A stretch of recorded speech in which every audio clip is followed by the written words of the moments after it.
Check, 1, 2, 1, 2. Turn it up, turn it up.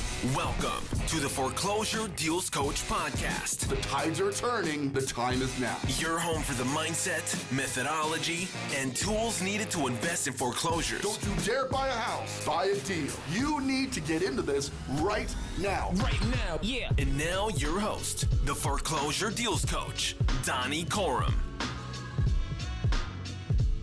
Hello, and welcome back to the Foreclosure Deals Coach podcast. I am your host and Foreclosure Deals Coach, Donny Corum, recording live from the downtown Denver studios with my main man, executive producer, and all-around badass, Mr. Jonathan Winston. What's up, Jay? Man, I am waiting with anticipation, bated breath. All right. For July 31st. What's happening on July 31st, Jonathan? Man, you haven't been watching? Apparently not. Like you got to bring me into the times here. What's going on? NBA is coming back. The NBA is coming back. July 31st. Are we gonna actually be able to watch games, or they're gonna be playing ball? We can't be there to watch. You're not going to be able to be there in person. Okay. They're going to be in a bubble site in Orlando. In Okay. the Disney complex. Right. There's going to be 22 teams, I believe. Right. Bringing back a certain amount, giving a few people a chance to try to make the playoffs for that last, late season push that they had going on. Love it. I love it. When we get the playoffs started, it's going to be, I think about 3 months of intense NBA basketball. The guy, I think I'm a Lakers fan. Sorry. Hey, hold on now. So, the guys getting it back together. So I'm ready, man. That's awesome. That's awesome. Hey, listen, and it just kind of goes to show the end of the COVID-19 crisis is upon us. Like, it's not over yet. We got a lot going on. To add to that, as if we didn't have enough going on, we got this big rioting and all this stuff going on in that area, and obviously some big political stuff. Not what this show is about, but I think the point is well taken that it's going to be nice to get back to somewhat normal. Start to enjoy some things that we've enjoyed, right? And the American freedoms of what makes this country the greatest place in the world to live. So I'm excited for you, man. I'm glad the NBA is coming back. Very good. Very much so. Let's get to it. As always, we kick off our show with a news article related to the foreclosure industry. This one's a pretty good one. I like this. It's from housingwire.com. And as always, guys, check out the Foreclosure Deals Coach page on Facebook. You can read the entire article. I just try to give you the basics here. You don't need me to read to you. This is not bedtime stories, right? So I'm going to give you the basics of it. But what it says here is potential home buyers are going to face historically low inventory this summer. And that's going to tie in really well to what we're discussing on today's show, which is writing the best offer to get your foreclosure deal accepted. But let's talk about that a little bit. See, here we are coming off of a big crisis, which has had a dual effect on the real estate market. On one hand, you would think that there'd be less buyers in the marketplace, right? It seems logical. Unemployment is higher. People got better things to do to look for their housing, right? However, that's not what happened. What actually happened was we saw this huge soar in people going to buy properties. We saw a major exodus from the cities, the big cities where people are like, I got to get out of here, right? Coronavirus is taking over everything. My home is in downtown Denver, Colorado. As a real estate investor and flipper, we live in our properties from time to time. So we moved into one of our properties in Highlands Ranch, Colorado to spend some time here because the city had just gone amok for a while, okay? You've got rioting going on one street. The restaurants and bars are closed down. The Rockies aren't playing yet. All the stuff that made living downtown had kind of gone bye-bye, right? So, but the buying population did not cease. In Colorado Springs, where we do the majority of our retail flipping business, we are seeing above asking price on all of these properties. We're seeing below a week on the market. Things went nuts. But what did change is the people looking to sell kind of backed off a bit. Now, some of them backed off a bit based on not wanting people in their home, right? You got coronavirus, they want you to put on masks, an entire, they want to check out the whole thing. So people didn't want to deal with that, right? So you had sellers who just pulled off the market entirely, right? And then you have the sellers who are like, well, I'm going to sell, but I'm going to wait till this is over because I don't know what's going to happen to the market after this. Some of these sellers during the process lost their jobs, right? So now they got to hold on to the property because if they sell the property they're in, they can't buy the one that they want to buy, right? So now they're going to be homeless, right? So the combination of all of that led to a basic inventory reduction. Now, I got to tell you, as a real estate investor, when you're looking at the supply and demand curve, you absolutely want supply to be on which side of the spectrum? Low, right? The lower the supply is, the higher the demand. That's just a logical supply-demand curve. But if supply goes so low that you can't buy properties anymore, that could be bad for real estate investing at large.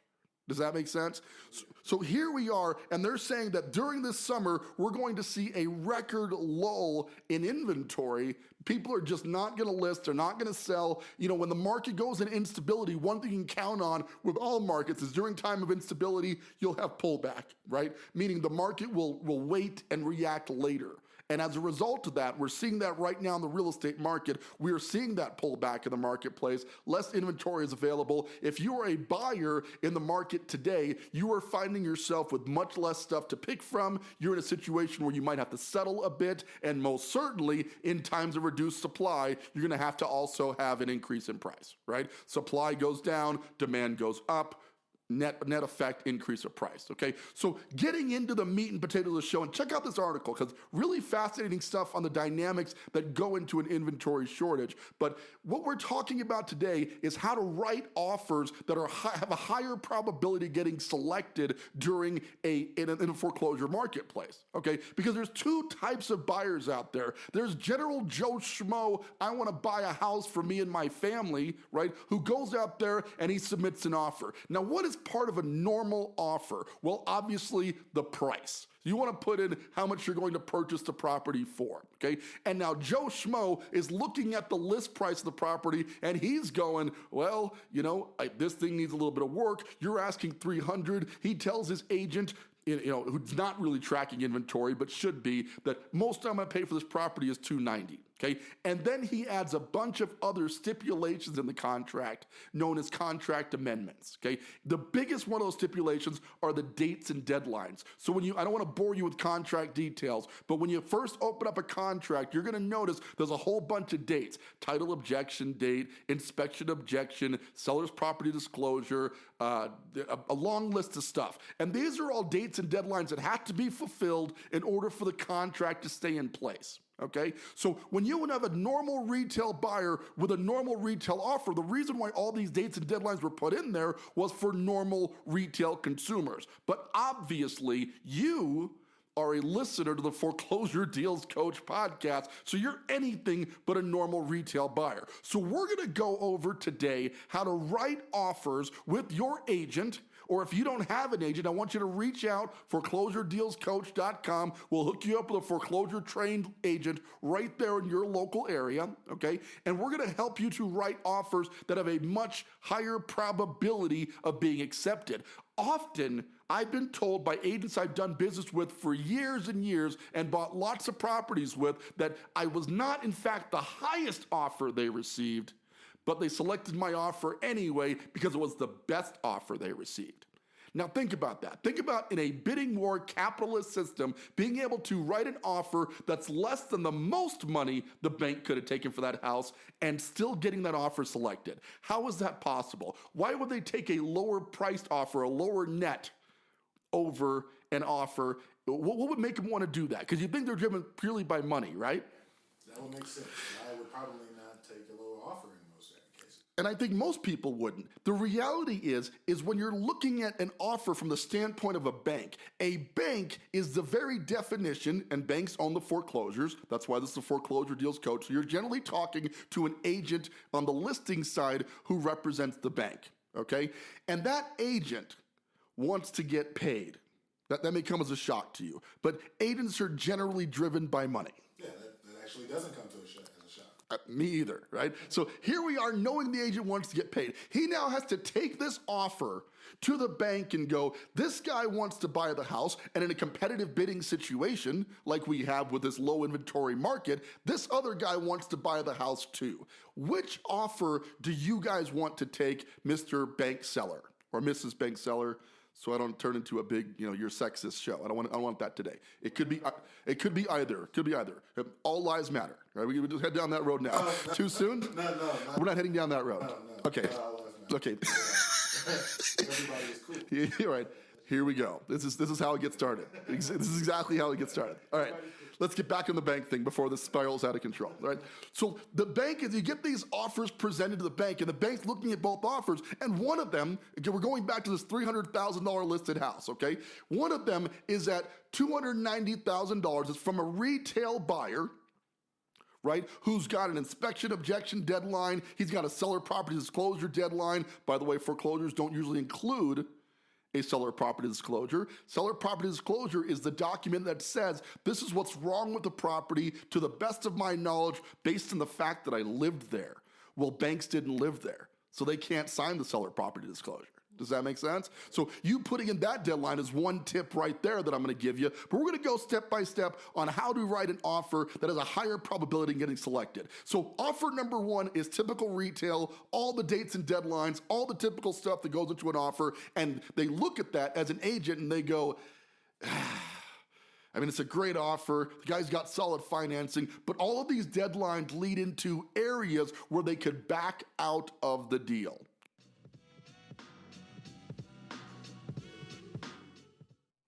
Hi, this is Donny Corum, your foreclosure deals coach.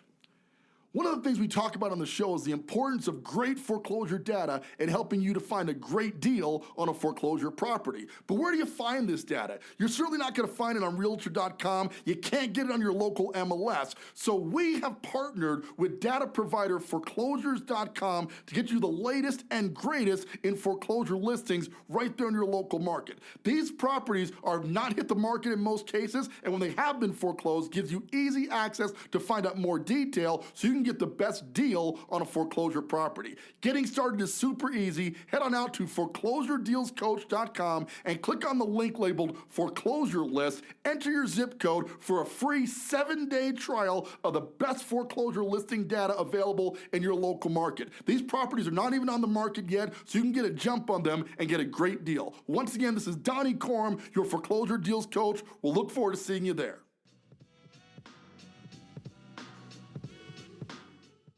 Number two is us investor buyers. Now we show up, right? And our offer on this property, based on what we need to pay for it, based on doing our analysis with our PropStream software, that if you don't have, you need to go down and get, because we can. PropStream. Very well done. I like that. If you head out to foreclosuredealscoach.com/PropStream, you're going to be able to get a free 7-day trial, but you've already done your analysis via PropStream at this point, right? And you've figured out that the most you can offer for this property and make it profitable for you, because the goal here, even if you're going to live in the property for a few years, even if you were in fact going to put your family in that home, the goal here is to make a profit. That's what we do here on the Foreclosure Deals Coach podcast, right? So you've decided that the best you can do on this property is $282.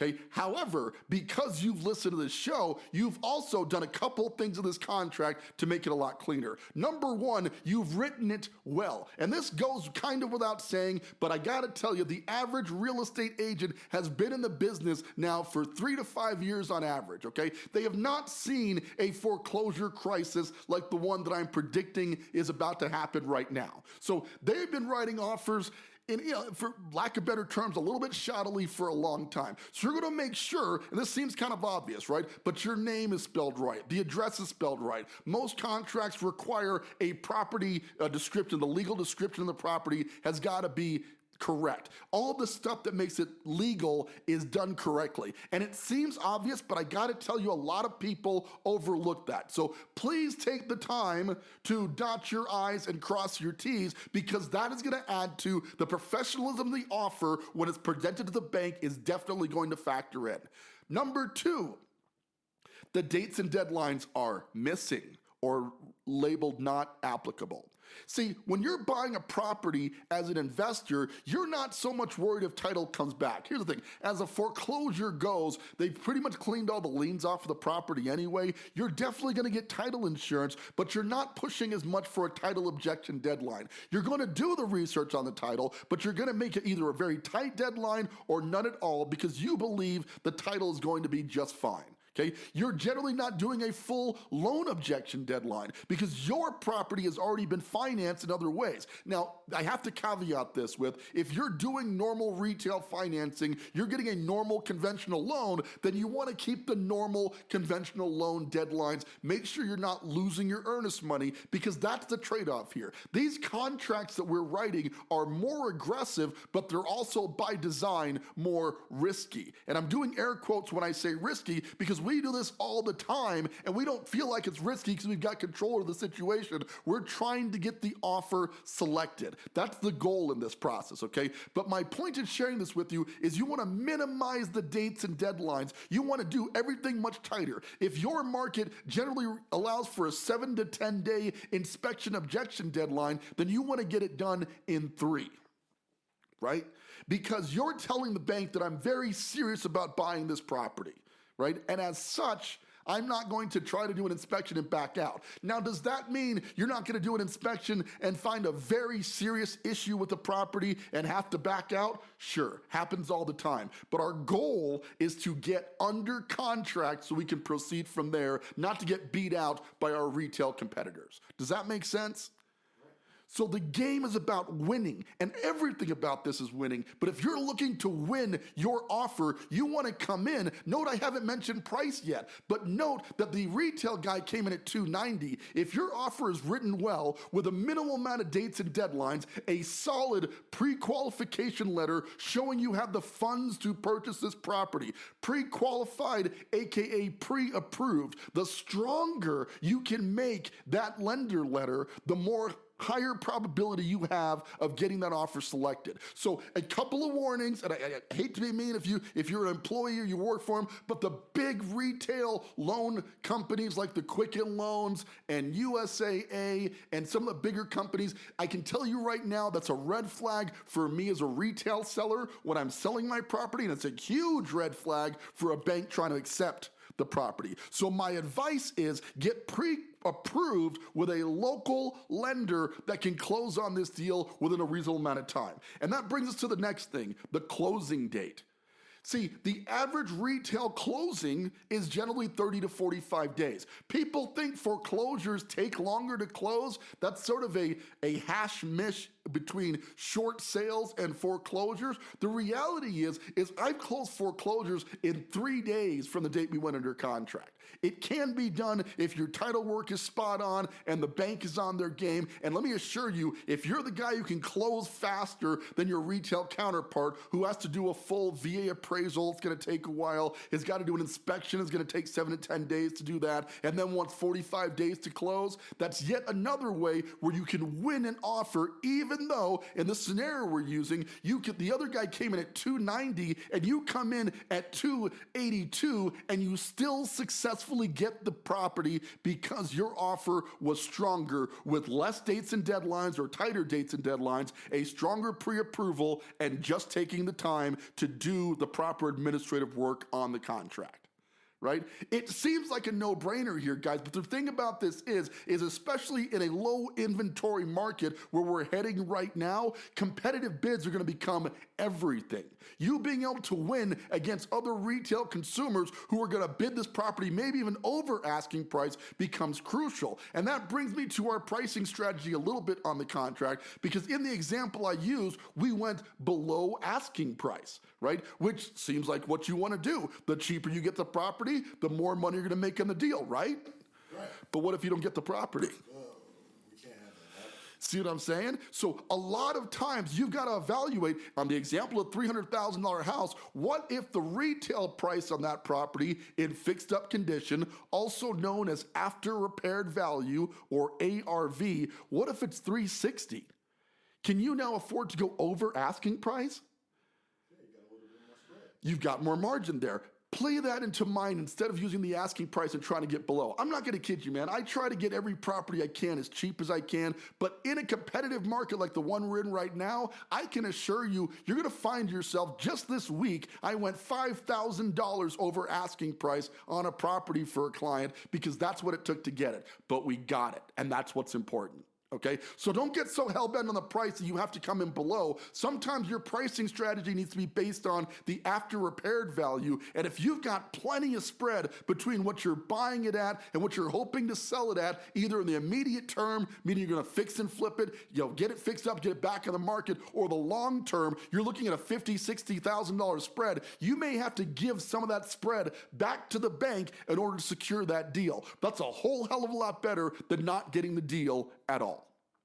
Right? So that really sums it up, guys. The key here is an accurate pricing strategy. And as your foreclosure deals coach, as a guy that wants to help make sure you get your first deal done, if you need some help to get that offer tailored, or if you've written several offers with your agent and it's just not getting done, why don't you reach out? Let's talk about it. Let's see if maybe your pricing strategy is off, your offer strategy is off, or something's going on where you're not writing that offer accordingly. But at this point, run a litmus test against how you've been writing those offers. Have there been a ton of outs on that contract, right? Have you given multiple opportunities where you could not close? Because if you were giving those opportunities to yourself, the bank, the seller, they're seeing that and they don't want that offer as much.